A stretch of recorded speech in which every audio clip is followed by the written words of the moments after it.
Hi friends, ಈ ದಿನ R T I ಅಪ್ಲಿಕೇಶನನ್ನು online ಮುಖಾಂತರ ಯಾವ ರೀತಿಯಾಗಿ ಅಪ್ಲೈ ಮಾಡೋದು ಅನ್ನೋದನ್ನು ತಿಳ್ಕೊಳ್ಳೋಣ. ಫಸ್ಟು ಗೂಗಲಲ್ಲಿ ಹೋಗಿ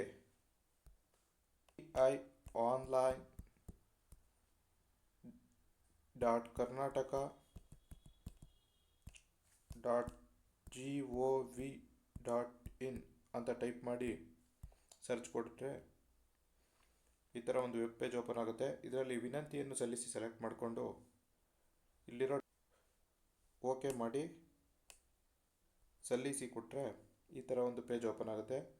ಇದರಲ್ಲಿ ನಮ್ಮ ಇಮೇಲ್ ಐ ಡಿ ಮತ್ತು ಮೊಬೈಲ್ ಸಂಖ್ಯೆನ ದಾಖಲಿಸಬೇಕು ಮತ್ತು ಕ್ಯಾಪ್ಚಾವನ್ನು ಎಂಟ್ರಿ ಮಾಡಬೇಕು. ಎಲ್ಲ ಆದಮೇಲೆ ಒ ಟಿ ಪಿ ಕೇಳುತ್ತೆ. ಒ ಟಿ ಪಿನ ನಮೂದಿಸಿದ ಮೇಲೆ ಸಲ್ಲಿಸಿ ಕೊಡಬೇಕು.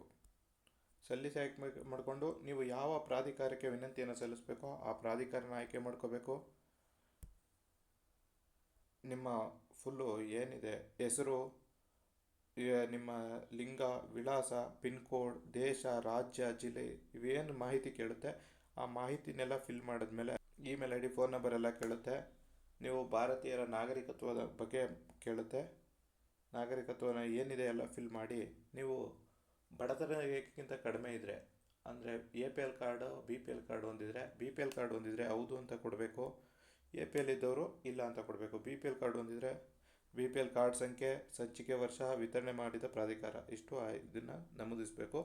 ಯಾರು ಈ ಬಿ ಪಿ ಎಲ್ ಕಾರ್ಡ್ ಹೊಂದಿರ್ತಾರೆ ಅವ್ರಿಗೆ ಯಾವುದೇ ರೀತಿಯಾದಂಥ ಆರ್ ಟಿ ಐ ಶುಲ್ಕ ಇರೋದಿಲ್ಲ. ಆರ್ ಟಿ ಐ ಅರ್ಜಿನ ಸಲ್ಲಿಸ್ಬೇಕಾದ್ರೆ 300 ಪದಗಳ ಒಳಗಡೆನೆ ಒಂದು ಅರ್ಜಿನ ಸಲ್ಲಿಕೆ ಮಾಡಬೇಕು. ಅದು ನೀವು ಯಾವ ರೀತಿ ಇರಬೇಕಂದ್ರೆ ಯಾವುದೇ ರೀತಿ ಕ್ವಶನ್ ಮಾಡೋ ಥರ ಇರಬಾರ್ದು. ಆರ್ ಟಿ ಐ ವಿನಂತಿ ನಿಮ್ದು ಏನಿದೆ ಅದನ್ನು ಸಲ್ಲಿಸಿ, ಯಾವುದೇ ರೀತಿಯಾದಂಥ ಡಾಕ್ಯುಮೆಂಟ್ ಅದಕ್ಕೆ ಸಪೋರ್ಟಿಂಗ್ ಡಾಕ್ಯುಮೆಂಟ್ ಇದ್ದರೆ ಅಪ್ಲೋಡ್ ಮಾಡಬೇಕು. ಕ್ಯಾಪ್ಚಾ ನಮೂದಿಸಿ ಸಲ್ಲಿಸು ಹೊಡೆದ್ರೆ ಪೇಮೆಂಟ್ ಅಪ್ಲಿಕೇಶನ್ ಓಪನ್ ಆಗುತ್ತೆ. 10 ರೂಪಾಯಿ ಪೇಮೆಂಟ್ ಇರುತ್ತೆ. ಪೇಮೆಂಟ್ ಮಾಡಿದ್ರೆ ಆನ್ಲೈನ್ ಪೇಮೆಂಟ್ ಯಾವ ಥರ ಪೇಮೆಂಟ್ ಅನ್ನೋದನ್ನು ಸೆಲೆಕ್ಟ್ ಮಾಡಿಕೊಂಡ್ರೆ ಮುಗಿದು